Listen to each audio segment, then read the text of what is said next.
Hello super investors. Mid cap और small cap में फिर से हमें गिरावट देखने को मिली है। तो सवाल ये आता है कि इतने ओवरसोल्ड होने के बावजूद भी गिरावट क्यों हो रही है mid cap small cap index में। फ्रेंड्स देखिए, पिछले दो ट्रेडिंग सेशन में mid cap small cap index में हमें अच्छी खासी तेज़ी देखने को मिली।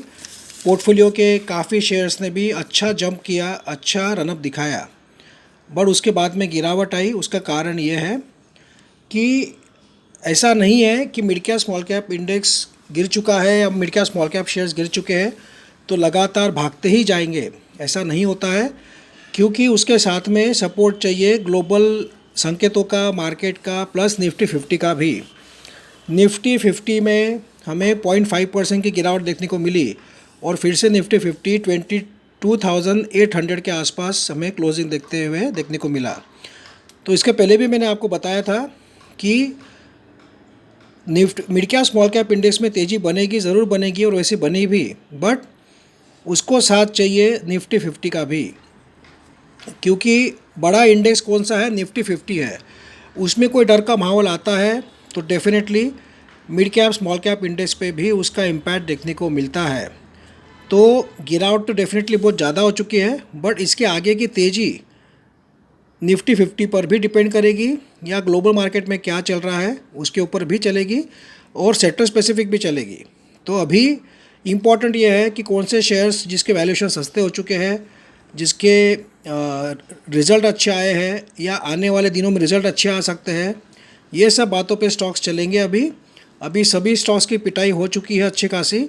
तो यहाँ से जो मूवमेंट आएगा ये इसी बात पे डिपेंड करेगा कि आने वाले क्वार्टर्स कैसे आते हैं या फिर निफ्टी 50 का मूवमेंट कैसा होता है। निफ्टी 50 में तेज़ी बनी तो मिड कैप स्मॉल कैप के भी शेयर्स भागने की कोशिश ज़रूर करेंगे और जैसे ही गिरावट आएगी तो थोड़ा बहुत प्रॉफिट बुकिंग तुरंत हमें मिड कैप और स्मॉल कैप के शेयर्स में भी देखने को मिलेगी।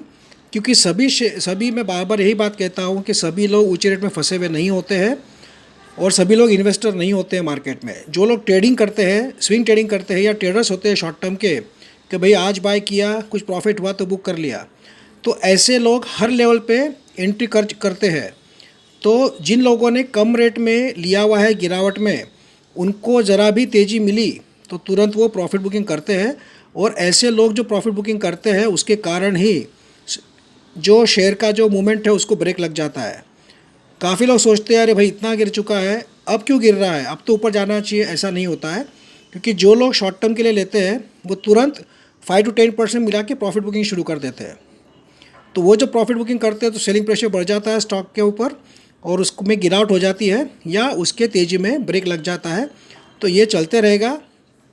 बट जैसे जैसे मार्केट में धीरे धीरे स्ट्रेंथ बढ़ेगी, मिड कैप स्मॉल कैप के भी जिनके फंडामेंटल्स अच्छे हैं, वैल्यूएशन अच्छे हैं, वो शेयर्स रिकवरी भी फास्ट करेंगे। इस बात का आपको ध्यान रख के टेंशन लेना नहीं है। तो आपको देखना है कि आपके पोर्टफोलियो में जो शेयर है उसके वैल्यूएशन कैसे है, फंडामेंटल्स कैसे हैं, फ्यूचर प्रॉस्पेक्ट कैसा है, उसके ऊपर ही शेयर्स आपके जल्दी रिकवर होंगे और कम गिरेंगे। और जिनके फंडामेंटल्स ख़राब है, जिसका रिज़ल्ट ख़राब आया है, वो शेयर्स तेज़ी से नीचे जाएंगे। इस बात का आपको ध्यान में रखकर बाइंग या सेलिंग करना चाहिए। Thank you friends.